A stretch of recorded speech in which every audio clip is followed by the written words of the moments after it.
I once found a wallet with a large amount of money. Instead of giving it away, I spent it all. A month later, I was robbed for the same amount. I'm sure it was a punishment. I once accidentally sabotaged my own birthday party, and nobody knows it was me. It all started a few months ago when I decided to throw myself a small and cozy birthday gathering. I was turning 27, which felt like the perfect age to finally host something memorable, without all the over-the-top chaos of college parties. I invited a few close friends, people I knew would bring good vibes, and promised myself I wouldn't stress too much this time. I even splurged on decorations, some trendy LED lights, and an assortment of snacks and drinks that made me feel like I was hosting a 5-star event in my tiny apartment. Everything was going well at first. People showed up on time, laughed, and complimented my amazing setup, which made me secretly puff up with pride. But here's where things went sideways. I had ordered a really fancy cake from this local bakery I had been dying to try. The plan was to keep it in the fridge until the moment we sang Happy Birthday and then bring it out in all its glory. Sounds innocent, right? Well, I had also recently started experimenting with homemade cocktails. I found this recipe online that promised to elevate any gathering, and being a perfectionist about taste, I decided to premix a batch for the night. The thing is, I might have misread the instructions by a lot. The first half of the party went smoothly, but as the night wore on, I noticed that my friends were starting to act odd. Not in a cute, quirky way, but in a weirdly hyper, slightly nauseous way. I brushed it off, thinking maybe it was just the excitement of music and snacks. Then came the moment I had been dreading without even realizing it. Cake time. I opened the fridge, and my masterpiece cake had collapsed. I mean, completely collapsed. Layers smushed together like some tragic pastry disaster. The icing was sliding off like it had developed its own gravity, and there was a suspiciously liquid puddle at the bottom that I only realized later was some kind of melted gelatin topping.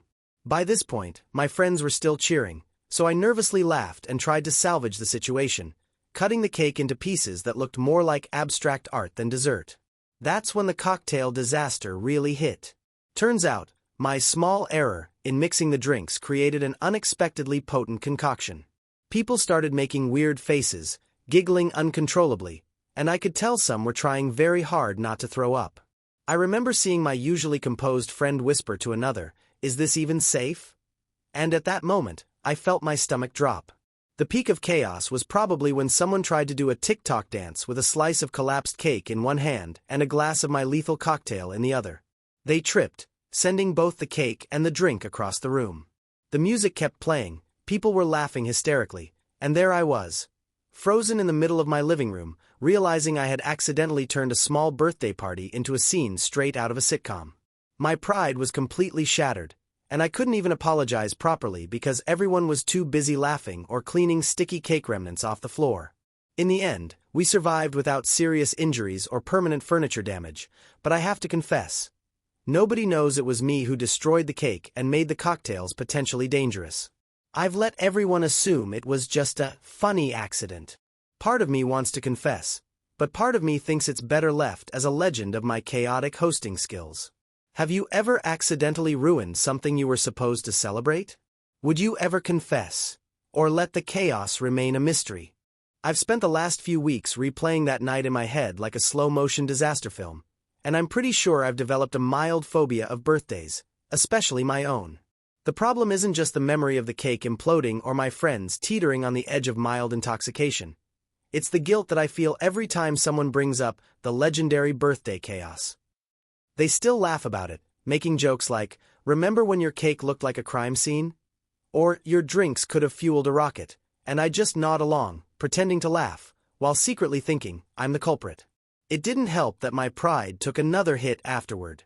A week later, I tried to host a small dinner for a different group of friends, determined to redeem myself. I was careful this time. No fancy cocktails, no fragile desserts, nothing that could possibly collapse or explode. I went for something simple: spaghetti carbonara and garlic bread. How hard could it be, right? But the universe had other plans. I accidentally set the spaghetti water to boil over, flooded my kitchen with hot water, and nearly electrocuted myself when I grabbed a metal pot handle. My friends thought it was hilarious, and honestly, I laughed too. but that laughter was tinged with a lingering sense of doom. Since that infamous birthday, I've been hyper-aware of every little party-related decision I make.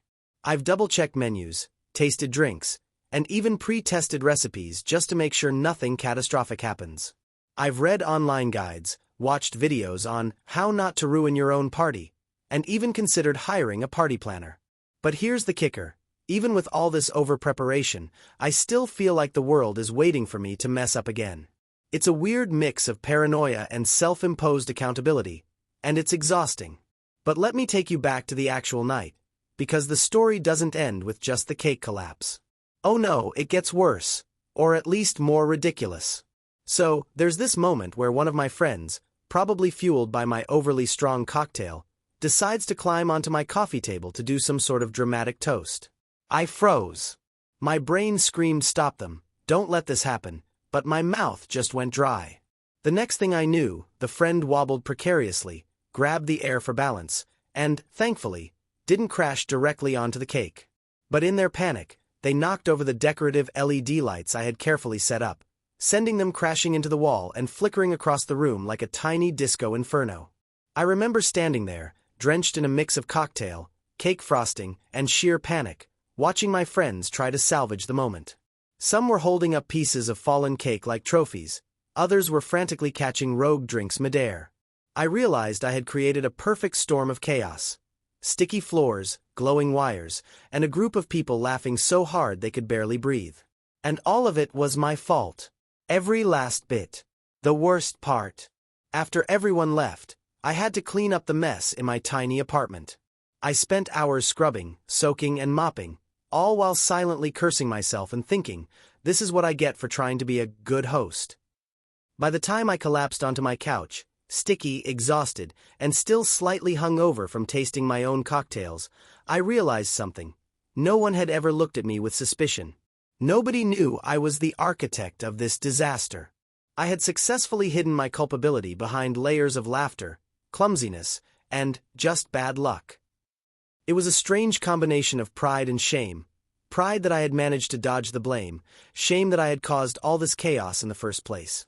Since that night, I've started to notice small reminders everywhere. A friend will jokingly ask, "Are we safe if you host?" Or send me a meme about tragic birthday cakes, and I have to laugh, nod, and hide the secret that I'm the one who should probably be on a baking ban. I've even started keeping a small notebook where I jot down party ideas, marking ones that could result in a disaster if I'm not careful. It's like a secret survival guide, but really, it's just my way of dealing with the lingering anxiety and guilt. I think what really gets me is the thrill of secrecy. Knowing that nobody suspects me makes me simultaneously feel powerful and ridiculous. I'm the person behind the legend, the chaos conductor, the hidden hand of birthday misfortune. Sometimes I imagine telling them, but I quickly shudder that thought. Some stories are better left as myths. Part of me wants the confession to be out there, just once, in a quiet corner of the internet where nobody I know can see it. Part of me wants to see if anyone else has pulled off a disaster of epic proportions and lived to tell the tale without losing friendships. So yes, I am the person who sabotaged my own birthday, created drinks that were probably too strong, and nearly caused a disaster of biblical proportions, all while maintaining the facade of everything is fine. And I have to admit, there's a strange satisfaction in knowing the truth and keeping it secret. I laugh about it with myself, imagining future parties where the legend grows, while the reality, my clumsy cocktail-fueled handiwork, remains hidden. Have you ever been the secret cause of chaos while everyone else thinks it's just bad luck? Would you ever own up, or keep it as your little secret legend? After that infamous birthday, I started to notice patterns, little reminders of my chaotic hosting legacy appearing in the strangest places. I'd walk past a bakery and instinctively check if the cakes looked stable. If someone mentioned cocktails, I'd twitch nervously, as if expecting the room to suddenly spin from a bad mix. I became hyper-aware of celebrations in general, to the point where even small things, like office parties or friend meetups, felt like potential ticking time bombs. Every time someone asked, "Hey, do you want to host something?" I would break into a cold sweat. Hosting, once something I thought I enjoyed, had transformed into a psychological minefield. But the story doesn't end with paranoia. A week after the party, One of my friends sent me a video clip from that night. I thought it would be harmless, maybe a funny montage of dancing or people laughing. But no. The clip caught the exact moment the cake collapsed in slow motion. I froze when I saw it. Every layer, every smush, every catastrophic frosting slide captured like some tragic movie scene. And there I was, laughing in the background, completely oblivious, or so it seemed. My stomach churned. Part of me wanted to delete the video immediately. Part of me wanted to hide under the bed forever. Then came the next wave of humiliation. My legendary birthday became a meme among my friends. Not just small jokes or casual teasing, but full-on memes. People were sending each other edited GIFs of collapsing cakes, glitchy cocktails, and disco LED lights falling from the ceiling. I watched, horrified and secretly amused, as my life turned into this bizarre digital folklore. It was the kind of embarrassment that can never be erased, and yet, nobody knew I was the mastermind behind it. I felt like some villain in a sitcom who also happened to be the protagonist. I tried to regain some control over my life. I started keeping a journal, jotting down potential party plans, noting possible hazards, and making mental maps of where drinks and snacks should go. I even made a small diagram once showing where the cake should sit to avoid gravitational disasters. My friends didn't know about any of this. They thought I was just obsessively funny about parties. Little did they know, I was plotting to never host a disaster again, or at least to contain it before it reached legendary status. But human nature being what it is, the universe seemed determined to test me. 2 months later, I agreed to help a friend host a small gathering at their apartment.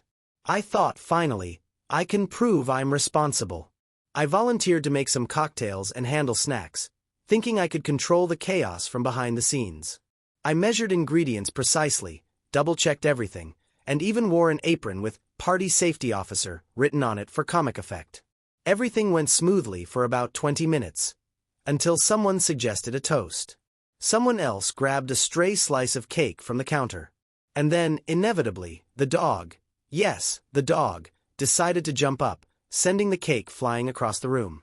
At that exact moment, I realized something. No matter how much I tried to control it, chaos seemed to follow me like a shadow. My heart sank, and yet I couldn't stop laughing. My friends, of course, thought it was hilarious. No one suspected that this pattern of disasters was directly correlated to me being involved. I cleaned up the mess, all the while shaking my head and thinking, I can't escape this. I am literally cursed when it comes to parties. It's funny though. Despite all the embarrassment and guilt, there's a strange pride that comes with being the silent architect of these legendary mishaps. I've learned to embrace the absurdity, to let the myth grow, and to secretly enjoy the little thrill of knowing the truth. I've also learned that people love stories about chaos, especially when they think it's all accidental. My reputation as the birthday disaster guy has grown, but only in the way I allow it to, and that's exactly what keeps it funny. Yet, there's a constant tension. Every time someone asks me to host, or even casually mentions a celebration, I have to mentally prepare for the possibility of disaster. I've started carrying an emergency kit, extra napkins, a first aid kit for minor spills, and even a spare mini cake, just in case. It's ridiculous, but also strangely comforting. It's my way of saying, I might be the chaos, but I'm also prepared for it. Sometimes I imagine coming clean, telling my friends everything. The cocktail strength, the cake collapse, the LED disaster. Part of me longs to see their faces. Part of me fears the collective horror and disbelief. Maybe someday I'll tell them, or maybe I'll let it remain a legend. My own personal signature on the story of that night. Until then, I live in this strange space between pride, shame, and amusement, watching my reputation grow while keeping the truth locked away. And here's the thing. I'm not sure I want to escape it entirely. There's something oddly satisfying about knowing that I can cause chaos, be remembered for it, and still remain the hidden force behind it all. It's like a secret superpower, only completely embarrassing. I guess that's just who I am now, the person who brings a little unexpected disaster wherever I go, but somehow keeps everyone laughing while doing it. So, I keep hosting, cautiously, carefully, and always with a secret smile. And every time I see a cake, a drink, or a set of LED lights, I can't help but wonder, will tonight be legendary too? Have you ever had a secret role in chaos, where everyone thought it was just an accident.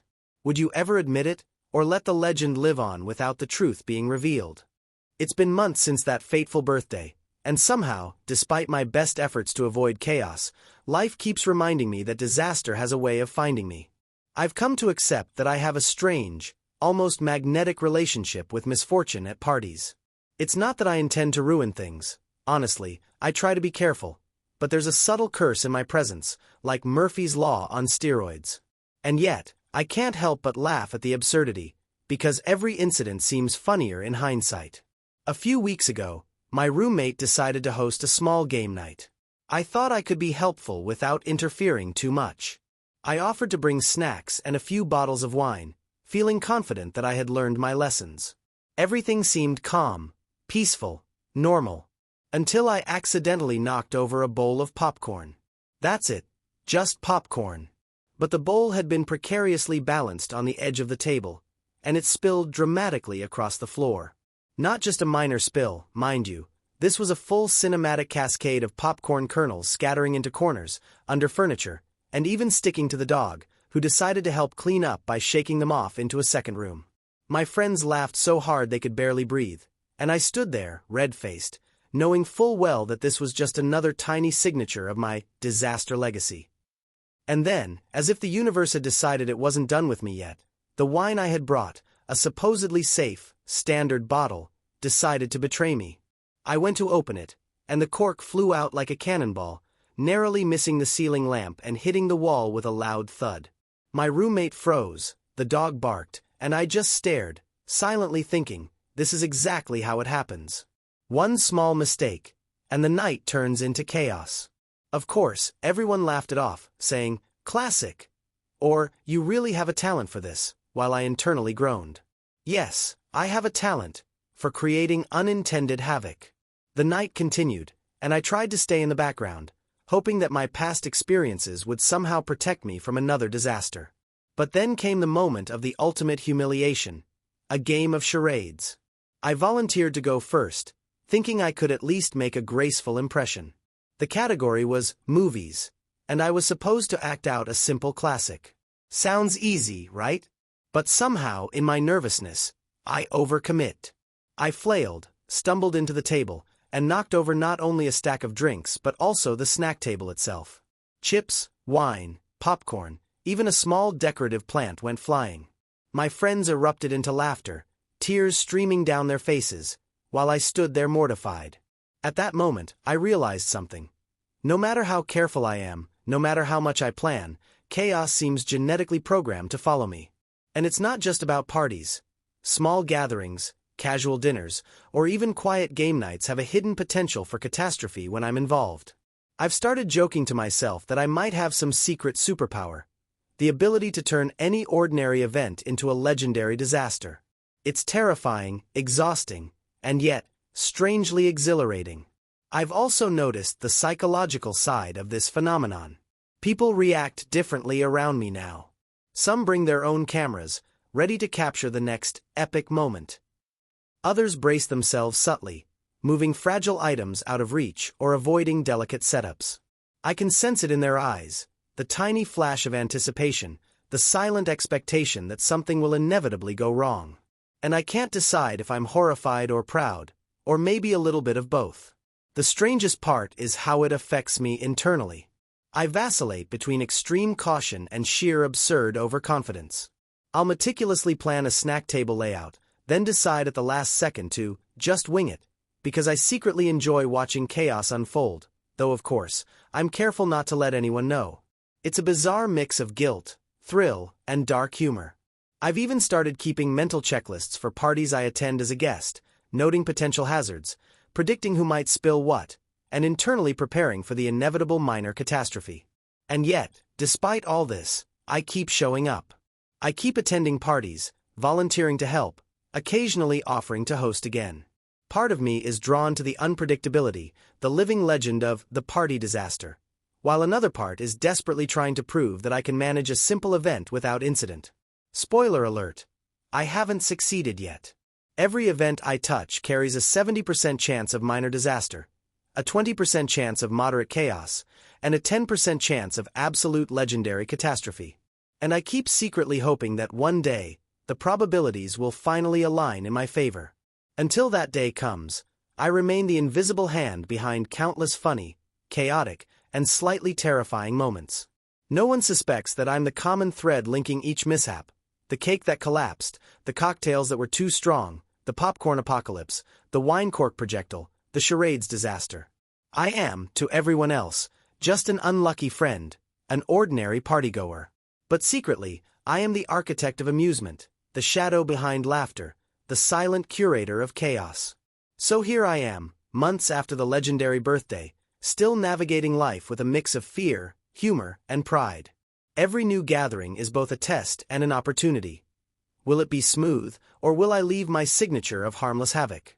I don't know, and that's part of the thrill. Some nights, I dream of confessions, of finally admitting my secret role, but other nights, I think maybe the legend is better left untouched. After all, secrets make chaos even sweeter. Have you ever been the hidden cause of chaos while everyone thinks it's just an accident? Would you embrace the legend, or would you finally confess and risk losing the magic? The final chapter of my accidental chaos saga began quietly enough, a few months after my legendary birthday and the subsequent minor disasters that had become almost routine. My friends had started referring to me as the Jinx, a nickname that was both affectionate and terrifying. Every invitation to a gathering came with a subtle air of caution, a whispered, "Let's hope nothing happens this time." I smiled, nodded, and inwardly shivered, knowing full well that my reputation was built on a series of catastrophic accidents I had orchestrated, but no one suspected a thing. It started innocently. My close friend, Lisa, was hosting a small end-of-summer barbecue. I thought it would be the perfect chance to redeem myself, or at least, to avoid disaster. I offered to bring dessert, thinking I could finally prove that not all my efforts ended in chaos. I carefully chose a store-bought cake this time, avoiding elaborate designs or delicate frosting that could collapse under pressure. I brought a small selection of drinks, nothing too fancy, nothing too strong. I was cautious, calculated, and vigilant. This time, there would be no legendary mishaps. At least, that was my plan. The afternoon was going smoothly. Friends were mingling, kids ran around in the backyard, the grill sizzled with burgers and veggie skewers, and I actually started to feel a sense of pride. Maybe I had finally broken the curse. Maybe I could host something without leaving a trail of minor devastation. I even started to relax, laughing and joking with friends, confident that I had survived my chaotic legacy unscathed. But, of course, this is where life decided to test me. As I carried the cake to the picnic table, I tripped over a garden hose, one of those perfectly placed hoses that seemed innocent but was clearly set up by fate to humiliate me. The cake wobbled dangerously in my hands. My heart stopped. Time slowed. I flailed, trying to stabilize it, and somehow managed to save the majority of it, though the top layer slid slightly, giving the cake a modern art look that could only be described as tragic and abstract. I placed it down carefully, convinced I had narrowly escaped disaster. My friends, oblivious, commented that it looked adorably rustic, and I forced a smile, silently thanking the universe for its mercy. Then came the drinks. I had set up a small self-serve table with cups, sodas, and lemonade. Everyone was helping themselves, laughing, chatting, and enjoying the sunny day. I thought I was safe. That is, until Max, my perpetually mischievous friend, decided it would be fun to show off his magic trick with a bottle of soda. Naturally, he shook it vigorously, then popped the cap. The resulting geyser shot across the table like a carbonated fountain, soaking napkins, the abstract cake, and a strategically placed potted plant. Chaos ensued. Kids screamed with delight, dogs barked, and adults tried to dodge the spray while laughing hysterically. I stood there, helpless, frozen in the epicenter of a mess I could only describe as beautiful, chaotic, and terrifying. I couldn't help but laugh, though it was a nervous, self-conscious laugh. Every instinct in me screamed that this was my doing somehow, even though I hadn't touched Max or the soda. The pattern, it seemed, was undeniable. Where I went, chaos followed. My reputation, my cursed legacy, had manifested yet again, not by my direct actions, but by sheer proximity to catastrophe. I realized at that moment that perhaps my gift, or curse, wasn't just about what I did, but simply about being there, quietly influencing fate without anyone realizing it. As the barbecue wound down, I surveyed the aftermath. Sticky surfaces, soda-splattered cake, a toppled plant, and dozens of laughing faces. No one suspected me of anything beyond being part of the madness. They thought it was a funny accident, a day remembered for chaos and laughter, not realizing that behind the scenes, my history of disaster had quietly shaped this moment. I felt a complicated mix of relief, pride, and lingering guilt. Somehow, I had survived, yet the legend of chaos was growing. I was invisible, but essential, like a secret ingredient in every disaster. Later that evening, when everyone had gone home, I sat alone, reflecting. The house was quiet, sticky with the remnants of celebration, and I thought about the birthdays, the game nights, the popcorn disasters, the wine corks, the LED lights, the cocktails, and the abstract cakes. Each event, a milestone in my secret legacy. Each laugh, a reminder that chaos could be beautiful, hilarious, and slightly terrifying all at once. And all of it, I realized, was my responsibility, even if nobody else knew it. There's a strange comfort in knowing that your role in the story is hidden yet impactful. I've come to embrace it fully. I'll continue to attend parties, volunteer for gatherings, and quietly orchestrate, or influence, moments of chaos. Perhaps someday I'll confess to my friends. Perhaps someday the truth will emerge, and they will finally understand the invisible hand that shaped so many memories. But for now, I'm content to remain the secret architect of laughter, mishaps, and unforgettable moments. After all, there's a certain thrill in being the unseen force behind legendary disasters, in knowing that the world sees one thing while you know the truth. And let's be honest, it's way more fun this way. So, the question remains. Have you ever been the secret cause of chaos, the invisible hand behind unforgettable disasters? Would you confess, or would you keep the secret, letting the legend grow while the truth remains hidden?